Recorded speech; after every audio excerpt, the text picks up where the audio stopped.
Oh. What's the most intense or unexpected challenges you've faced so far? On the day one of the fighters pulled out, a lot more goes on in terms of kind of telling the storyline, telling people why these guys are fighting. How do you manage the personalities and egos involved? Not very well, if I'm completely honest. Now, Mate! What? Angus, welcome. I'm absolutely bricking myself for this one, but yeah, welcome to the Against the Fence podcast. We're doing a little bit of a different one today. For the people that don't know, obviously you're the editor that is behind all the kind of news articles and that you write on the website.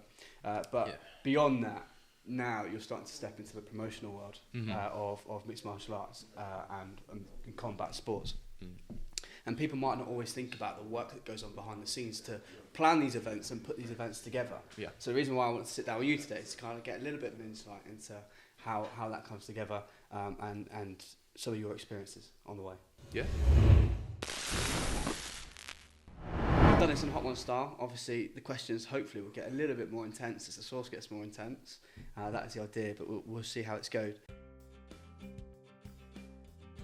I wanted to start off. I was looking through your Instagram, and one of the things I love is where you've got all these pictures of you stood in front of like big famous landmarks across different countries. Yeah. So I wanted to know what's been your favourite place to visit, what's your favourite landmark, and why.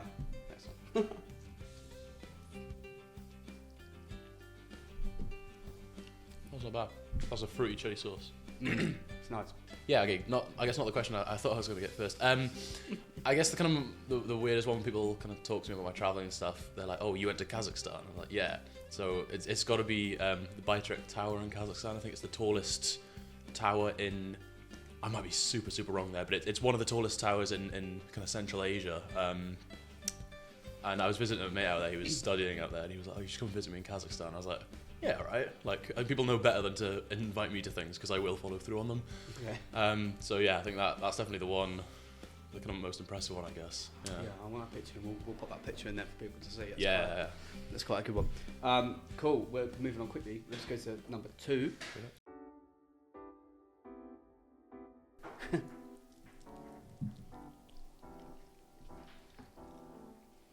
So these ones I could probably eat all of. Yeah, still not super hot.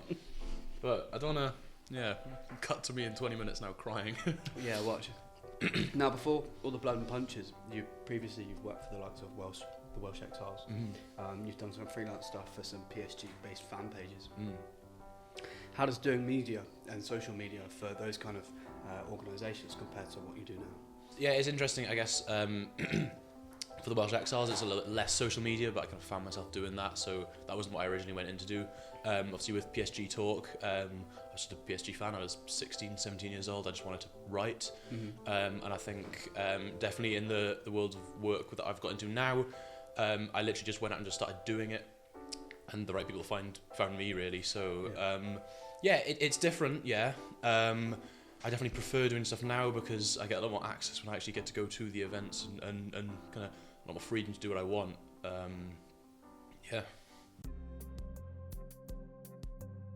Moving on to number 3. This is one which is quite famous in I think most kitchens around the world. Frank's Red Hot. Frank's Red Hot sauce.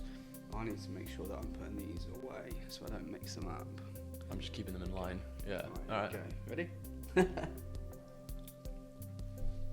quite like Frank's. Domino's do the Frank's wings. Do they? Yeah, they do. And they're really good.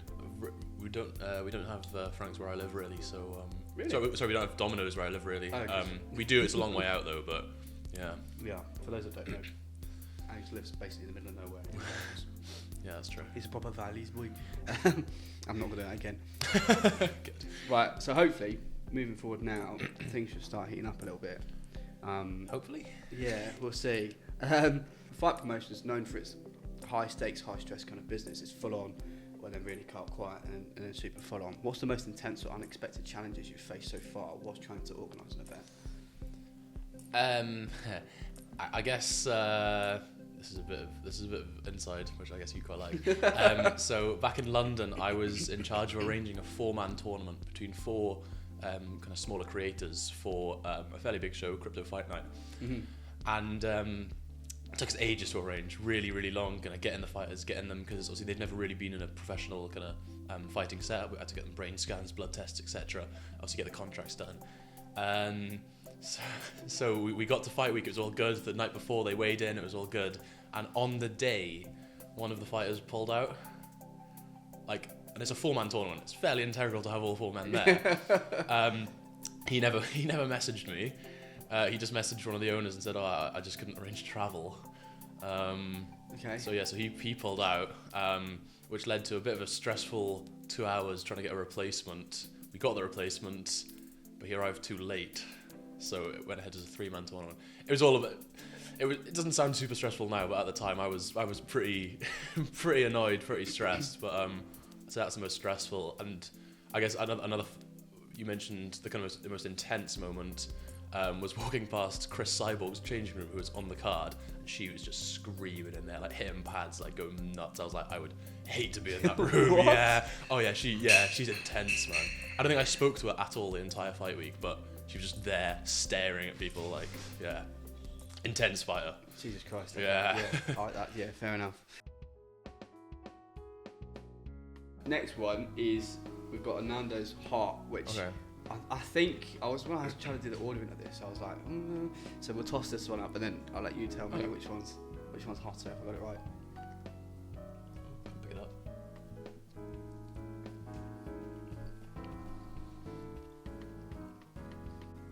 Oh yeah, I'd say it's hotter than the Franks. Yeah, I think so. I just quite like Franks, so I guess maybe yeah, a bit of bias. That is kicking. It's a bit of a slower one, isn't it? Yeah. It starts to creep up. Yeah. Oh man, we're already halfway through. Managing fighters, coaches, sponsors, and fans all under one roof can't be easy. How do you manage the personalities and egos involved in fighting promotions? Not very well, if I'm completely honest. You get a lot of guys, and maybe some of them will think that they're worth more than they are. Yeah. Which thankfully I've not come across very often, especially not with guys that I work closely with. Mm-hmm. I think you've got to keep everyone happy. I think sometimes you've got to kind of speak to guys in obviously a very different way depending on who it is. You've got some guys who are a lot more intense and they want to be told straight up, this is what's going to happen, you need to do this, you need to do this. Mm-hmm. You've got some guys who are a little bit less experienced, such as one man behind the camera who I've just arranged a fight for. He needs a bit more kind of help in knowing what the events are. So it's you've got to kind of know who you're speaking to, and yeah, I've not had to deal with sponsors yet, but I know that's coming down the line. I think that's going to be even worse. But I think if you professionalize it and kind of put your pitch out there and know what you're talking about, that is spicy. That then I think it's a lot better. Yeah. Man, all I could think about was the spice. Yeah. Okay, cool. We'll move on to the next one, hopefully. I don't know, I think there's a point where you get so hot that it just kind of... You're really done, aren't you? So next is it the Chipotle chili sauce? We'll see, yeah. Woo! Right.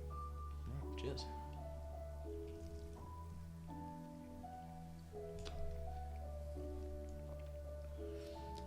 That's nice. Alright. It's nice. Bit of a kick. It's definitely hot on the... Social media's changed the game in a huge way, and fans are often now just one click away from the action being put out there onto social media. Even if you're not watching the fights, you still know what's going on. How do you balance hyping fights online versus the traditional marketing strategies for people like CFN?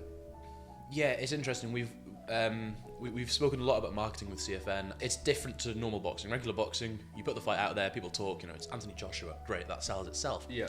You get a similar bit to that, obviously, with the Misfits fight, KSI, that sells itself. Yeah. But what people maybe don't realize is when Misfits put on their smaller shows, when they're free to watch on DAZN, they're not pay-per-view. A lot more goes on in terms of kind of telling the storyline, telling people why these guys are fighting, why two smaller creators but still have big followings, why people should kind of tune in even if they're not their target audience sort of thing. It could be I'm picking someone random, like a beauty influencer or a makeup sort of YouTuber. Okay, yeah. You need to kind of tell the story to show why people who aren't interested in her should still watch her fight. A lot of it is maybe bad blood. A lot of it is, they're fighting for pride or anything like that. So a lot of it's storylines, and I think a lot of promotions struggle to do that well. And it's something that I definitely try to do with my fighters, but sometimes it's not that easy. You just have to get your guys in there. As I said, obviously, Sai, his fight's coming up soon. We weren't really blessed with fighter options. Thankfully, someone's taken the fight. Yeah. There's not much of a storyline there. However, obviously, we're all going to get behind him. The ATF fans are going to get behind him, and I guess in that sense, you are just using the audience and going for the fight. But it's a tough one to balance. Yeah, definitely. I don't know if that answered the question. I went on a bit of a tangent, but yeah. I mean, it kind of start. Everyone's going to start somewhere, right? Absolutely, yeah. And you're never always going to be, the first guy on the first fight of the night. You start there and you've got to work your way up, and how do you do that? Just from turning up and winning fights, right? Yeah, exactly. Next one is, let's have a look, the Stinging Scorpion. If it's got Scorpion in the name, then it's not. It's not going to be filling me with too fun, is confidence. it? No, I don't think I've got so. a bit under there. Here we go. Not taking much of a bite out of that. Yeah. Whilst I was doing some research, I first looked at the fact that you started off in this journey kind of doing social media for your parents' business. Do you stalk my LinkedIn? Maybe. Now, what I wanted to understand is though is growing up, what was the vision or what was the dream for you? What did you think you were going to do? And now that you're here, how's that changed and what do you want to do? Yeah, it's a weird one. I think if you ask my dad, he'd give you a similar answer to this. So I don't know if many people know, I went to university to do maths. Yeah. And it was my best subject in school. Didn't know what I wanted to do in life. I went, just going to go in and do maths. And maybe I thought sports science, something like that. First year and second year went fine. Third year, obviously I started getting more into the boxing side, which meant my studies kind of dropped off a little bit. Which meant I was struggling a bit more in uni, and I failed a couple of modules. I went, fine, I'll just resit third year, and it's kind of a bit more of a chill year, chance for me to do a bit more work. And then the work just took off, or I just couldn't do it all. So, so I dropped out of uni. I didn't finish it. For completing the first 2 years, I still get to graduate, which is I'm massively lucky. I never thought I'd be here. I wasn't a massive boxing fan.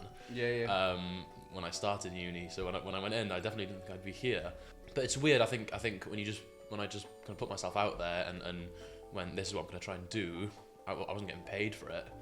And now I'm here. Will I continue doing it? I don't know. But I've got the degree now, so I can always just kind of drop back and I can go and finish my studies.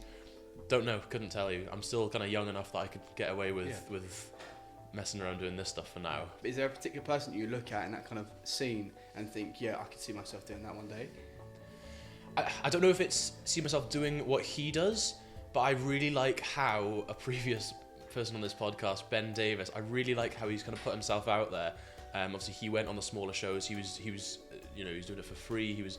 I don't see myself as being a play-by-play commentator. Yeah. I will be doing commentary. I have done some commentary.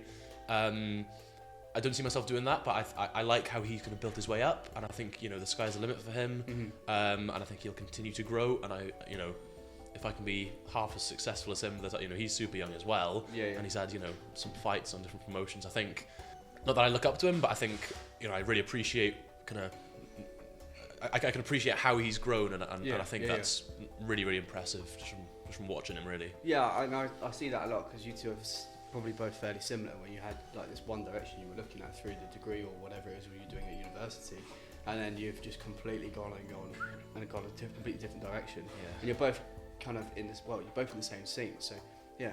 I look forward to like 3-4 years time and then just seeing where you're both at there. And I think it's weird, quite cool. It? Yeah. Cool. Yeah. Cool. Going on to the next one, it is the Caribbean chili sauce. Jesus, okay. I've got quite a bit of sauce in this one, so let me just. It's left a red stain on my board, so yeah. Okay. Right. Let's go. Cheers.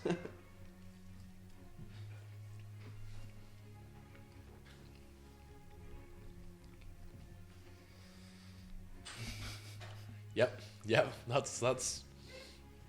Wow. Okay. Yeah. as soon as I bit into it, I was like, that's not that spicy. Yeah, it's creeping. A little bit. Get the question out of the way quick. Really right. Now, there's more to fights than what happens in the cage. Sometimes it's about the drama, the backstory, and the fighters' rivalries. How much do you focus on building storylines versus just booking the best fights possible? Okay, so for Sai, he's never fought. I think it's important that we get this fight out of the way. Hopefully he gets the win. And look, he's fighting on DKM at the moment. I've got massive respect for them. And I love what Danny does. I'm shocked that he was able to kind of put this fight together. Mm-hmm. Just because both guys are quite kind of small names and stuff, but they've brought them together. Brilliant. Yeah.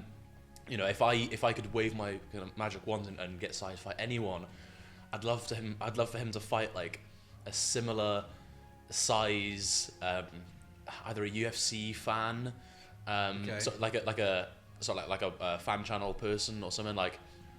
We spoke about MMA Guru, like. Okay.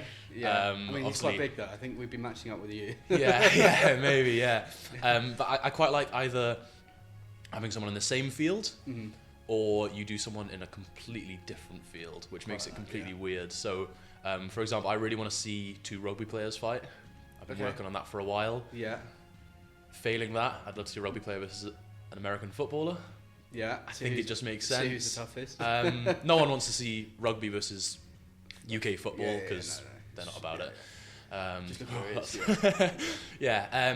So I think that's slightly off topic, but I think for someone like Sai, obviously in the field that we're doing it, I think it makes more sense to kind of keep it like that. Fez Batista, he's a character, all right. I think someone like him, you want to give him guys who have a bit more experience. I don't think you can put him in there with super new influencer boxers simply because he's just got that experience. He's had 3 fights now. He's trained with Roy Jones Jr. Okay, yeah. He's actually out in Vegas now. He's having a bit of a holiday. He had a tough fight last time out. So we've had a couple of names. Okay. I can't say. He's been fairly public with one of them. Luis Pineda, he's been quite vocal that he'd love to fight him. I think they're both 2 kind of tall, rangy fighters. I think it'll be a great fight. But for him, I think you just keep giving him either MMA guys or guys with a bit more boxing experience, just because you can't put him in there with newer guys. And I think no one wants. I don't think it looks. Everyone wants their fighters to win, but you don't want to see your fighter. It doesn't look good on you if your fighter goes in there and just beats some poor kid, it's just not. It's not a great look. No one wants to see that. Yeah. It's not entertaining. It's not fun. Great, he wins, but it's not that fun. So I think that's how I'd kind of compare the 2 there. Like I wouldn't do Fez versus Sai, for example. I guess is the answer. Yeah. No. Next one we've got is this the flaming naga chili sauce. Do we have to? All right. Cheers.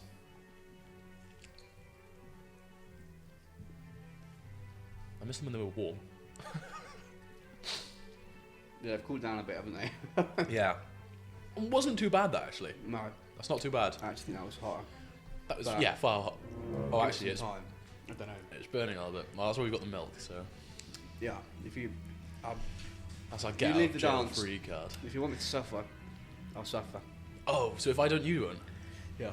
Oh. That's how you're a brave man, Breezy. Now... We were talking about Ben the Bane Davis earlier, and obviously he fought in bare knuckle, and on the follow-up to that, there's a lot of buzz around bare knuckle fighting these days, and old combat of the modern era and medieval era. We even see some people getting in there now, so it's full suits of armour and just chopping away at each other. As a promoter, what are your thoughts on its growing popularity, and is it something that you're interested in promoting more of? Yeah, it's a tough one, BKFC, because I think you've really got to be a special kind of I think it's fair to say nutcase to go in there, right? Yeah. Like, and I think I told Ben I think he's crazy for taking it, but you've got to respect it, man. Yeah. Bare knuckle, it's a weird one. I almost feel bad going to my fighters and asking them to do bare knuckle simply because I'm like, please don't take this unless you are super, super keen to do it. And some guys really, really are. If any of them are like, I'm kind of not sure, it's not worth pursuing just because that is spicy, isn't it? Yeah, it's creeping. Even more. I like it. I think it's tough to watch, and it's scary. Yeah. But it's entertaining. They've brought Connor in. Connor's, you know, he's the man with the mouth. Like, he's you know, he's the best at promoting it. And I think that's such a great dynamic they've got there. Yeah. Obviously, you've had Ben, Bryce Hall's fighting back in January on it, so that's good. You've got Aaron Chalmers, so you do have these guys sort of crossing over into it now. Yeah, I like it. I don't know. I'm not against having fighters on it, but it has to be right. And a lot of guys want a lot of money to do it. Okay. So it's a tough one. It's a tough one. That yeah, real awkward situation. This is the bit that I've really not been looking forward to. This is the bomb beyond insanity. Why is that lower than the Reaper hot sauce? Because it is lower, but Is this it? one's Okay. more of a extract and just tastes like crab. So there's not even like a Mate, it's attempt dark for red. it to, it's not even an I attempt. don't know if you Careful can with your see fingers that. after this as well. Yeah. Oh, man. mate. Oh man. Right. Okay. Right. Cheers. Right. Oh. Okay, right.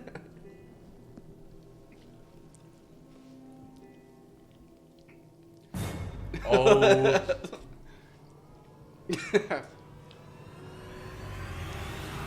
Now, Mate. every fighter is a dream matchup. That one face off you'd pay anything to see. Wow. Now, every fight fan is a dream matchup. That one that you'd love to, and you'd pay absolutely anything to see. If you could promote a dream fight between any two fighters, past or present, who would it be and why?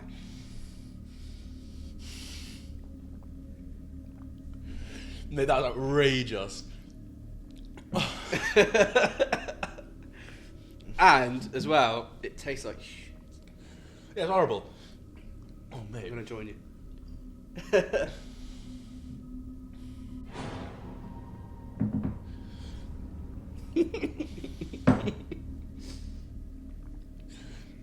Oh my days. Mate. Oh mate.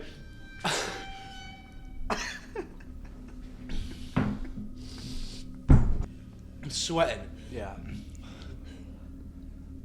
In tears, man. Yeah, I'm crying.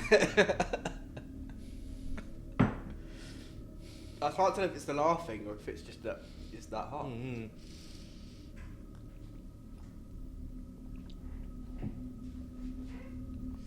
Right. Face off. Any two fighters. What?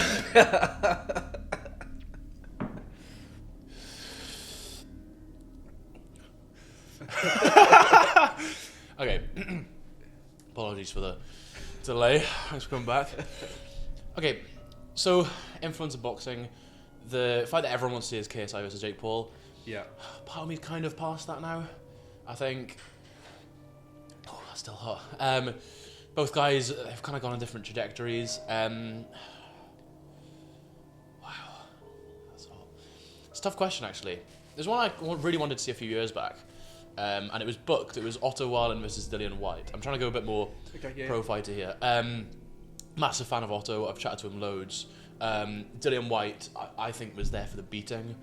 Otto's had a rough, tough run then against Anthony Joshua. I think that just would have elevated Swedish boxing more. I was born in Sweden, and I think, especially in obviously UK's got a great boxing scene. Wales, unfortunately, isn't amazing at the moment. We've got a couple of great fighters, but not. And I think Otto Wallen, had he have gone in there and beaten Dillian White, I think it would just would have elevated it. We'd have had events in Sweden and stuff. I think it's tough to think because my mouth is on fire, but I think just off the top of my head, I think for Sweden, I think that would have been amazing. That'd have been, you know, I'd love to go to an event out there. It just doesn't quite happen at the moment, and I think just for the kind of national boxing, that would be great. And I think Wallen would have won, but sorry, rambled on a bit there. I'm trying No, to. it's good. Do you want a bit of some of my milk? No, I'm alright. I'm alright now. I'm alright. Cool. Yeah. Just yeah. You ready? Oh. Yeah. That's the hottest thing I've ever eaten, That is just. and it's the second. And it tastes terrible. Yeah, so that's the It's main. not even That is the like, main thing. Yeah, it just tastes spicy. Heat level, 5 chilies. Okay. Eat first. Ask questions See after. you on the other side. Right. Here we go. Cheers. I'm gonna regret this.